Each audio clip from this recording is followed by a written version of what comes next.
The Story of a National Crime by Peter Henderson Bryce, M.A., M.D. Being an appeal for justice to the Indians of Canada, the wards of the nation, our allies in the Revolutionary War, our brothers in arms in the Great War. Published by James Hope and Sons Limited, Ottawa, Canada, 1922, price 35 cents. The Story of a National Crime, being a record of the health conditions of the Indians of Canada from 1904 to 1921, by Dr. P. H. Bryce, M.A., M.D., Chief Medical Officer of the Indian Department. 1. By order in council dated January 22, 1904, the writer was appointed Medical Inspector to the Department of the Interior and of Indian Affairs and was entrusted with the health interests of the Indians of Canada. The order in council recites, "The undersigned has the honor to report that there is urgent necessity for the appointment of a medical inspector to represent the Department of the Interior and Department of Indian Affairs. The undersigned believes that the qualifications for the position above mentioned are possessed in an eminent degree by Mr. Peter Henderson Bryce, M.D., at present and for a number of years past Secretary for the Provincial Board of Health of Ontario, and who has had large experience in connection with the public health of the province. Signed, Clifford Sifton, Minister of the Interior and Superintendent General of Indian Affairs." For the first months after the writer's appointment, he was much engaged in organizing the medical inspection of immigrants at the seaports. But he had early began the systematic collection of health statistics of the several hundred Indian bands scattered over Canada. For each year up to 1914, he wrote an annual report on the health of the Indians published in the Departmental Report, and on the instructions from the minister made in 1907 a special inspection of 35 Indian schools in 3 prairie provinces. This report was published separately, but the recommendations in the report were never published, and the public knows nothing of them. It contained a brief history of the origins of the Indian schools, of the sanitary condition of the schools, and statistics of the health of the pupils during the 15 years of their existence. Regarding the health of the pupils, the report states that 24% of all the pupils which had been in the schools were known to be dead, while one school on the File Hills Reserve, which gave a complete return to date, 75% were dead at the end of the 16 years since the school opened. Briefly, the recommendations urged 1. Greater school facilities, since only 30% of the children of school age were in attendance. 2. That boarding schools with farms attached be established near the home reserves of the pupils. 3. That the government undertake the complete maintenance and control of the schools, since it had promised by treaty to ensure such. And further, it was recommended that as the Indians grow in wealth and intelligence, they should pay at least part of the costs from their own funds. 4. That the school studies be those of the curricula of the several provinces in which the schools are situated, since it was assumed that as the bands would soon become enfranchised and become citizens of the province, they would enter into the common life and duties of a Canadian community. 5. That in view of the historical and sentimental relations between the Indian schools and the Christian churches, the report recommended that the department provide for the management of the schools through a board of trustees, one appointed from each church and approved by the minister of the department. Such a board would have its secretary in the department, but would hold regular meetings, establish qualifications for the teachers, and oversee the appointments as well as the control of the schools. 6. That continuation schools be arranged for on the school farms, and that instruction methods similar to those on the File Hill Farms colony be developed. 7. That the health interests of the pupils be guarded by a proper medical inspection, and that the local physicians be encouraged through the provision at each school of fresh air methods in the care and treatment of cases of tuberculosis. 2. The annual medical reports from year to year made reference to the unsatisfactory health of the pupils, while different local medical officers urged greater action in view of the results of their experience from year to year. As a result of one such report, the minister instructed the writer in 1909 to investigate the health of the children in the schools of the Calgary district in a letter containing the following. As it is necessary that these residential schools should be filled with a healthy class of pupils in order that the expenditure on Indian education may not be rendered entirely nugatory, it seems desirable that you should go over the same ground as Dr. Lafferty and check his inspection. These instructions were encouraging, and the writer gladly undertook the work of examining with Dr. J.D. Lafferty the 243 children of 8 schools in Alberta with the following results. A. Tuberculosis was present equally in children at every age. B. In no instance was a child awaiting admission to school found free from tuberculosis. Hence, it was plain that infection was got in the home primarily. C. The disease showed an excessive mortality in the pupils between 5 and 10 years of age. D. The 10,000 children of school age demanded the same attention as the 1,000 children coming up each year and entering the schools annually. The recommendations made in this report, on much the same lines as those made in the report of 1907, followed the examination of the 243 children, but owing to the active opposition of Mr. Duncan Campbell Scott and his advice to the then Deputy Minister, no action was taken by the department to give effect to the recommendations made. This, too, was in spite of the opinion of Professor George Adami, pathologist of McGill University, in reply to a letter of the Deputy Minister asking his opinion regarding the management and conduct of the Indian schools.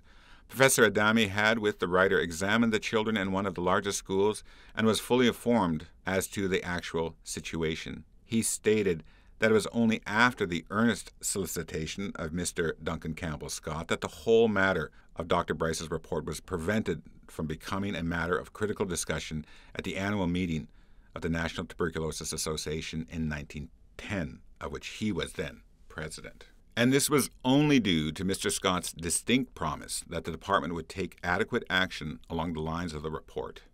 Professor Adami stated in his letter to the Deputy Minister, "It was a revelation to me to find tuberculosis prevailing in such an extent amongst these children, and as many of them were only suffering from the early incipient form of the disease, though practically everyone was affected, then under care it may be arrested. I was greatly impressed with the responsibility of the government in dealing with these children. I can assure you my only motive is a great sympathy for these children who are wards of the government and cannot be protected themselves from the ravages of this disease." 3. In reviewing his correspondence, the writer finds a personal letter written by him to the minister dated March 16, 1911, following an official letter regarding the inaction of the department with regard to the recommendations of the report. This letter refers to the most positive promises of Mr. D.C. Scott that the department would at once take steps to put the suggestions contained in the report into effect. The letter further says, "It is now over 9 months since these occurrences, and I have not received a single communication with reference to carrying out their suggestions of our report. Am I wrong in assuming that the vanity of Mr. Duncan Campbell Scott, growing out of his success at manipulating the mental activities of Mr. Pedley, has led him to the fatal deception of supposing that his cleverness will be equal to that of Prospero in calming any storm that may blow up from a tuberculosis association or anywhere else, since he knows that should he fall, he has through memoranda on file placed the responsibility on Mr. Pedley and yourself. In this particular matter, he is counting upon the ignorance and indifference of the public to the fate of the Indians. But with the awakening of the health conscience of the people, we are now seeing on every hand, I feel certain that serious trouble will come out of the departmental inertia, and I am not personally disposed to have any blame fall upon me." It will then be understood with what pleasure the writer hailed the appointment of Dr. W.A. Roche as Superintendent General of Indian Affairs after the year's term of the Honorable R. Rogers, whose chief activity was the investigation of the Deputy Minister, which led up to his retirement. Now at last, he said, a medical minister exists who would understand the situation as relates to the health of the Indians. So an early opportunity was taken to set forth, in a memorandum to Dr. Roche dated December 9, 1912, data and statistics related to the several hundred scattered bands on whose health the total expenditure was but little more than $2 per capita, while the death rate in many of the bands was as high as 40 per 1,000. The reply acknowledging receipt of this memorandum contained the following: "There is certainly something in your suggestion that should meet with every consideration, and some time when I can find an opportunity and it is convenient for you, I shall be pleased to discuss this matter with you." As Dr. Roche became ill and was absent for some months, nothing further was done. But on his return, the writer, in personal interview, urged that this serious medical Indian problem be taken up in earnest. It was stated that medical science now knows just what to do, and what was necessary was to put our knowledge into practice. Dr. Roche stated on his return from the West he would certainly take the matter up. Since that moment, however, to the present, the matter has awaited the promised action. The writer has done no regular inspection work since Mr. D.C. Scott was made Deputy Minister in 1913, but had in each year up to 1914 prepared his medical report, printed in the annual report of the department. About this time, the following letter was received. P.H. Bryce, M.D., Medical Inspector, Immigration Branch, Ottawa, June 17, 1914. Dear Sir, in reply to your letter of the 1st instant asking that the files of the department containing our medical officer's report be placed at your disposal so that you may peruse them to enable you to furnish a report for your publication, I desire to point out that by organization of this department under Civil Service Act of 1908, you were not included therein, and since that time your whole salary has been a charge against the Department of the Interior. It is true that since we have availed ourselves of your services on a few occasions, but during the past year, so far as I am aware, you have not been called upon to do any duty for the department. I may say also that Dr. Grain of Winnipeg has lately been appointed to oversee the Western schools and reserves, and his time is fully occupied in the work. Under these circumstances, I do not think that you should be asked to furnish a report on the medical work in connection with Indians during the fiscal year. I must thank you cordially for the offer to again prepare a report for publication. Yours sincerely, Duncan C. Scott, DSGIA.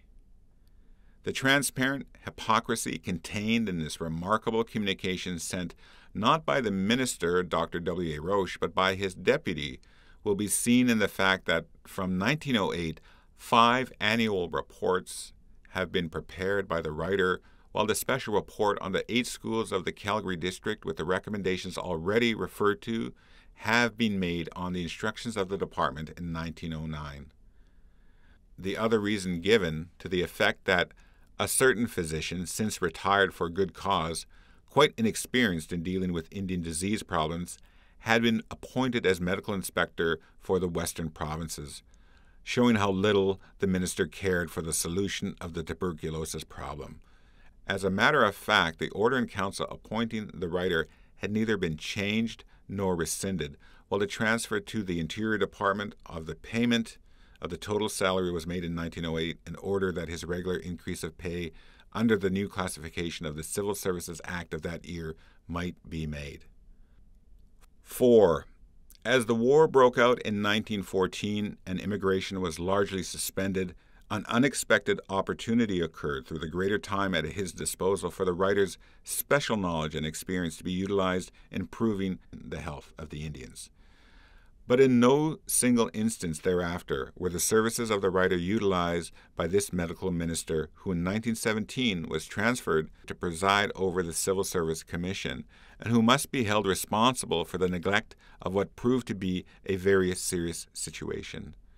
In 1917, the writer prepared, at the request of the Conservation Commission, a pamphlet on the conservation of the manpower in Canada, which dealt with the broad problem of health which so vitally affected the manpower of a nation. The large demand for this pamphlet led to the preparation of a similar study on the conservation of the manpower of the Indian population of Canada, which had already supplied over 2,000 volunteer soldiers for the Empire. For obvious reasons, this memorandum was not published, but was placed in the hands of a minister of the Crown in 1918 in order that all the facts might be made known to the government. This memorandum began by pointing out that in 1916, 4,862,303 acres were included in the Indian reserves, and that 73,716 acres were then under cultivation. That while the total per capita income for farm crops in that year in all of Canada was $110, that from the Indian reserves was $69, and that only $40 for Nova Scotia. It is thus obvious that from the lowest standard of wealth producers, the Indian population of Canada was already a matter of much importance to the state. From the statistics given in the Manpower pamphlet, it was made plain that instead of the normal increase in the Indian population being 1.5% per annum as given for the white population, there had been between 1904 and 1917 an actual decrease in the Indian population in the age period over 20 years of 1,639 persons, whereas a normal increase would have added 20,000 population in the 13 years. The comparison showed that the loss was almost wholly due to a high death rate, since, though incomplete, the Indian birth rate was 27 per thousand or higher than the average for the whole white population. The memorandum states, as the Indian people are unusually strong native race, their children at birth are large and sturdy and under good sanitary conditions have a low mortality. Thus, of the 134 children born in the File Hills Farm Colony in 17 years, only 34 died, while of 15 births in 1916, only 1 died, giving the unusually low rate of 77 per thousand within the year. As it was further desirable to obtain the latest returns of deaths by age periods and causes, the writer communicated with the Secretary of the Indian Department asking for such returns. In reply, he received the following letter. Dr. Peter Bryce, Ottawa, May 7, 1918. I have your letter of the 3rd instant asking for certain vital statistics. I am unable to give you these figures you ask as we are not receiving any vital statistics now, and last year we obtained only the total number of births and deaths from each agency. They were not printed and are not therefore available for distribution. The causes of death have never been noted in our reports, and we have no information. Your obedient servant, signed J.D. McLean, Assistant, Deputy, and Secretary. Thus, after more than 100 years of an organized Department of Indian Affairs in Canada, though the writer had at once began in 1904 on his appointment the regular collection of statistics of diseases and deaths from the several Indian bands, he was officially informed that in a department with 287 paid medical officers, due to the direct reactionary influence of the former accountant and present deputy minister, no means exist, such as is looked upon as elementary in any health department today, by which the public or the Indian themselves can learn anything definite as to the actual vital conditions amongst these wards of the nation. A study of the 1916-17 statistics show that in the wage-earning period of life from 21 to 65 years, the Indians of Alberta had 161 less population, of British Columbia 901 less, of Ontario 991 less, and of Nova Scotia 399 less. In order, however, to show how an Indian population may increase, the writer obtained from Mr.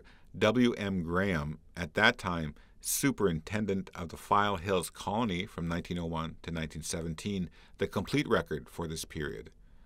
In all, there were 53 colonists from the neighboring Indian schools, starting with 5 in 1901 who had taken up homesteads in the colony. Most of them married, although 15 either left or had died previous to marriage. In June 1917, there were residents, 38 men, 26 women, and 106 children, or 170 colonists in all. Those we have the picture of a young Indian population of 49 males who remained in the colony, of whom 10 died of tuberculosis after an average sickness there of 2.7 years, and of 29 females, of whom 3 died, and to whom had been born in all 134 children. In 1916, the colony had 3,991 acres under cultivation, or over 100 acres per farmer.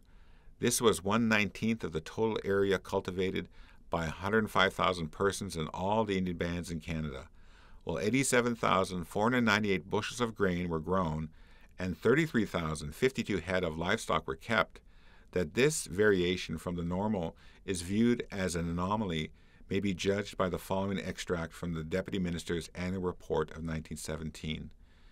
The Indian population does not vary much from year to year. How misleading this statement is may be judged from the fact that between 1906 and 1917, in the age periods over 20 years in every province but two, the Indians had decreased in population by a total of 2,632 deaths.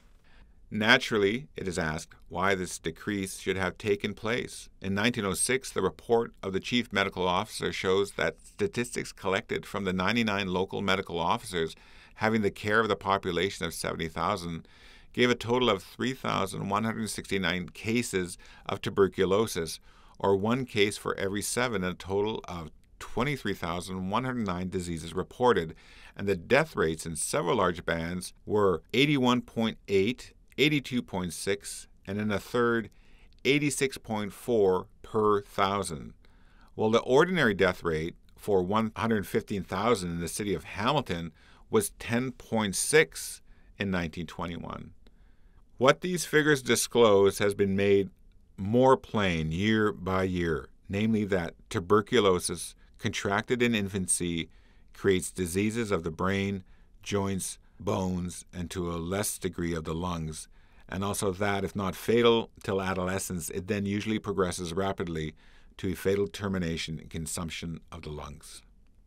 The memorandum prepared by the writer in 1918 further showed that the city of Hamilton, with a population greater than the total Indian population, had reduced the death rate from tuberculosis in the same period, from 1904 to 1917, by nearly 75%, having in 1916 actually only 68 deaths. The memorandum further states, if a similar method had been introduced amongst the bands on the health-giving uplands of Alberta, much might have been done to prevent such a splendid race of warriors as the Blackfeet from decreasing from 842 in 1904 to 726 in 1916, or allowing for natural increase and actual loss of 40%, since they should have numbered at least 1,011. 5. Such, then, is the situation made known to Honorable N.W. Rowell, who applied to the writer in 1918 to supply him with such facts and arguments as would support the bill he proposed to introduce into Parliament for the creation of a federal Department of Health. It was with pleasure that the memorandum dealing with Indian health matters was given to him, along with a proposed bill for a Department of Health, which contained amongst its provisions one for including the Indian Medical Service along with the other medical federal services in the new department. In the special medical committee called by Mr. Rowell to discuss the bill, such inclusion was of course approved of, and the clause appeared in the first reading in Parliament. But something then happened. What special occult influences came into action may be imagined. When the second reading of the bill took place, with this clause regarding the Indian medical services omitted, it has been noted that from 1913 up to the time when Dr. W. A. Roche was eliminated from the government in 1917 to make room for a more hearty and subtle representative of unionism, the activities of the Chief Medical Inspector of the Indian Department had in practice ceased. Yet now he was to see as the outcome of all this health legislation for which he had been struggling for years the failure of one of his special health dreams which he had hoped to see realized. If the writer had been much disturbed by the incapacity or inertia of the medical minister in the matter of the Indian health situation, he now saw that it was hopeless to expect any improvement in it when the new Minister of Health, who had posed as the Bayard of social uplift, the protagonist of prohibition, the champion of oppressed labor, the Sir Galahad of women's rights, and the preux chevalier of Canadian nationalism, could, with all accumulated facts and statistics before him, condemn to further indefinite suffering and neglect these wards of the Canadian people, whom one government after another had made treaties with and whom deputies and officials had sworn to assist and protect. A sidelight, however, may serve to illumine the beclouded situation. With the formation of the Unionist government, the usual shuffle of portfolios was made, and the then dominating Solicitor General, grown callous and hardened over a franchise bill which disenfranchised many thousands of his fellow native-born citizens, had now become Minister of the Interior. That the desire for power and for the control appointments should override any higher consideration, such as saving the lives of the Indians, must be inferred from the following statement of the Honorable A. Meehan, Minister of the Interior and now Prime Minister. On June 8, 1920, the estimates of the Indian Department were under consideration in Parliament. Page 3275 of Hansard has the following.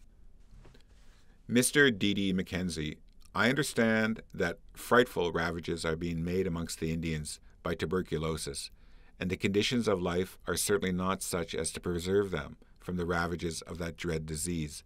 I should be pleased to know at the earliest possible moment if that branch of the department was going to be transferred to the Department of Health.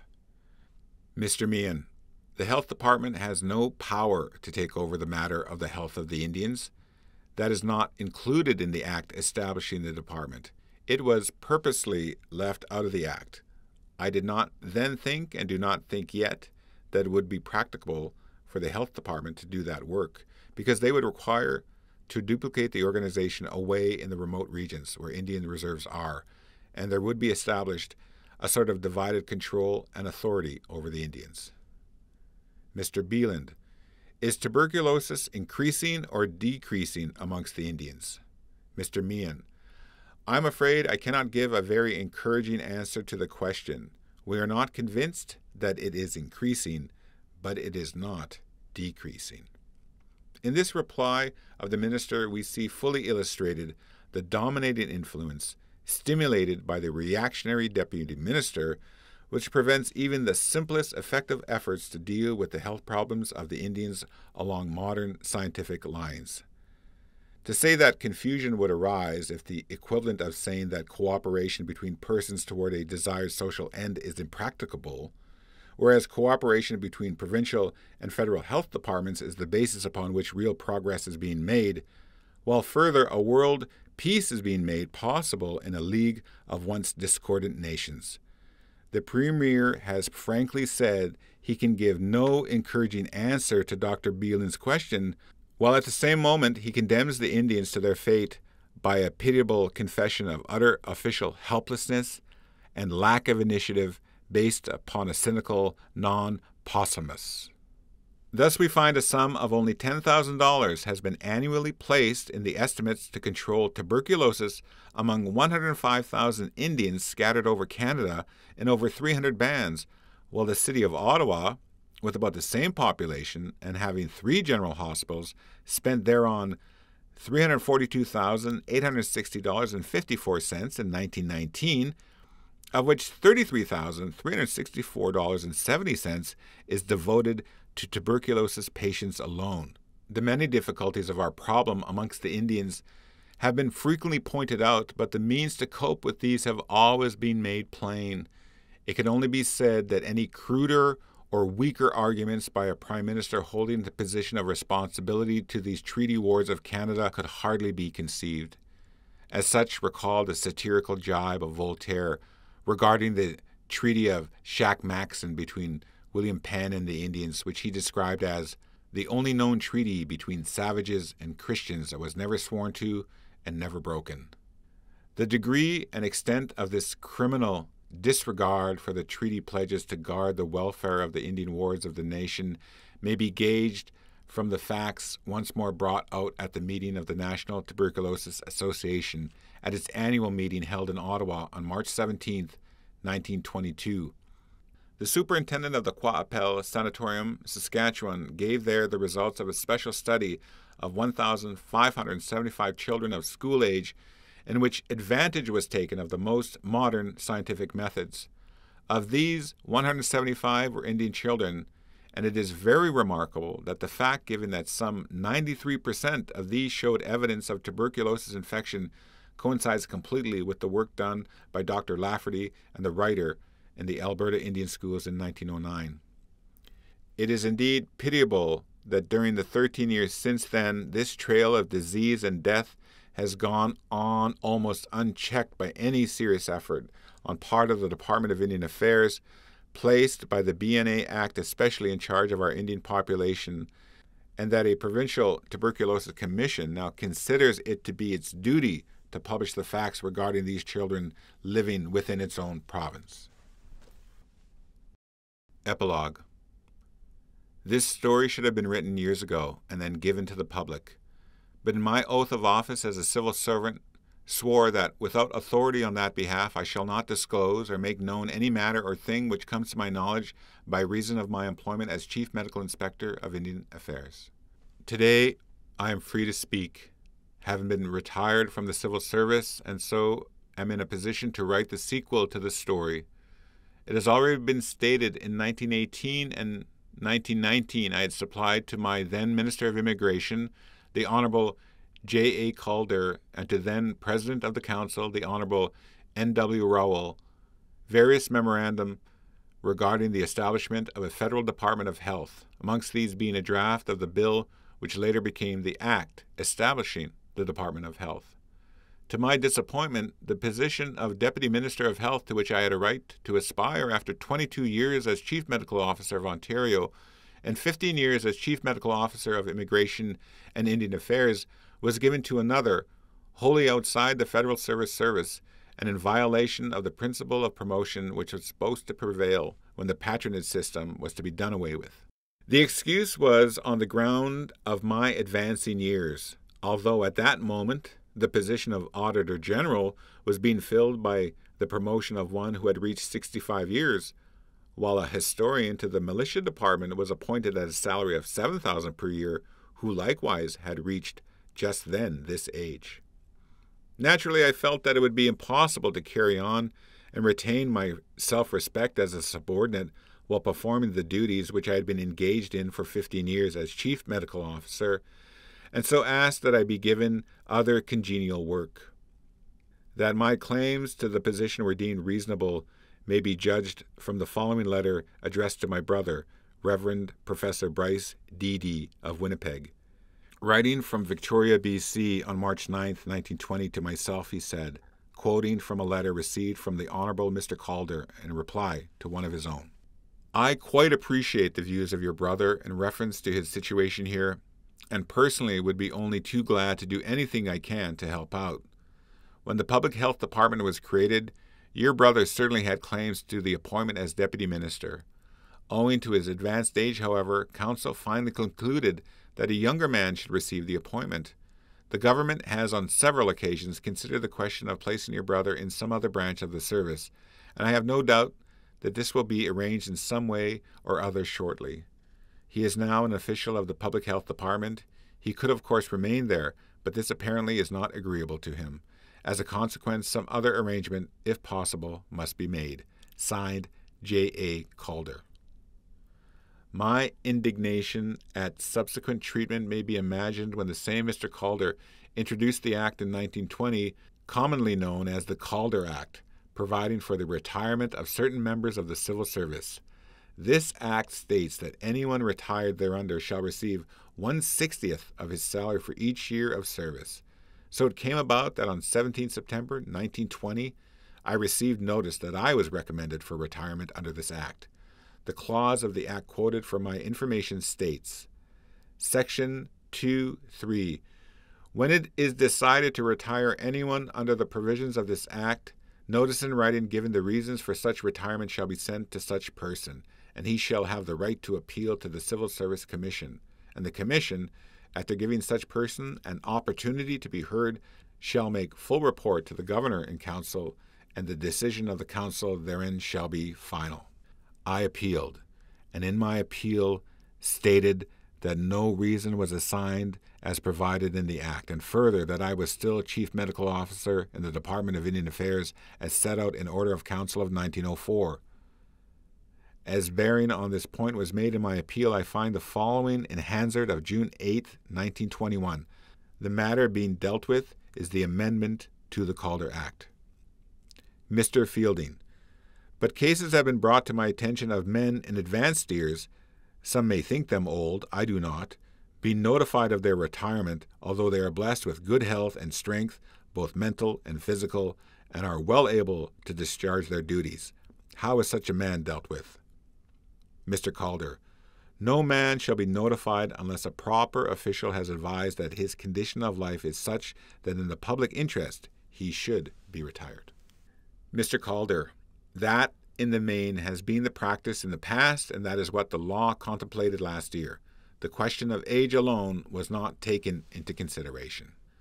But it was hardly supposed to be Dr. W. A. Roche, now chairman of the Civil Service Commission, who, during the years of 1913-17 referred to, had failed to utilize my services when he was superintendent of Indian Affairs, would now consider my services as necessary in that department. So my protest was of no avail. My elimination from the service had been decreed, and I received the following order in council. Ottawa, 14th February 1921. The committee have had before them a report dated February 1st, 1921, from the Acting Secretary of State from the Civil Service Commission. In accordance with the provisions of Cap 67, 10-11, George V, an act to provide for the retirement of certain members of the public service, the Civil Service has to report that Dr. P.H. Bryce of the Department of Health at Ottawa was recommended by the Deputy Minister of Health for retirement, that under Section 2.3 of the said Act he was given a personal hearing, which has resulted in the Civil Service Commission now recommending that his appeal be not allowed, but that his retirement be made effective from the 1st of March, 1921. Dr. Bryce was born on August 17, 1853, and is consequently 67 years of age. He was appointed temporarily to the service on February 1, 1904, and was made permanent on September 1, 1908, and therefore he will have been in the service 17 years and 1 month on 1 March 1921, the date upon which his retirement is proposed to be effective. So it came about that I was retired in March 1921, without any years being added to my term of federal service, though I had been brought to Ottawa as an expert after 22 years in the Ontario Health Service, and as provided for in the Superannuation Act of 1870. Neither did I get any gratuity on leaving the Ontario service after 22 years, the excuse being then given that I was improving my position. The irony and injustice of this order in council will be seen when it is stated that a similar order was passed on May 18, 1921, retiring 231 persons from the Customs Department as being over 65 years of age, but which was recalled when the protests of many friends of men who were faithfully performing their duties were made. These and hundreds of other civil servants of similar age are in different departments still performing their duties. In view, therefore, of all the facts herein recited, I make my appeal for simple justice, that I be permitted to carry on my work as Chief Medical Officer of Indian Affairs, and I believe that I have the right to demand, after a thorough investigation of all the facts of the case, that the chief obstacle as set forth in the story to ensuring the health and prosperity of the 100,000 Indians, the wards of the nation, be removed. Since the time of Edward I, the people have ever exercised their historic right to lay their petitions before the King and Parliament. I now desire herein respectfully to bring my appeal for the Indians of Canada before the King's representative and the Parliament of Canada, feeling sure that justice will be done both to them and to myself. Peter Henderson Bryce. This was a reading of The Story of a National Crime by Peter Henderson Bryce, being an appeal for justice to the Indians of Canada, as read in 2022 by Miles Morrisseau in partnership with Defining Moments Canada, the 100th anniversary of the publication of A National Crime in 1922.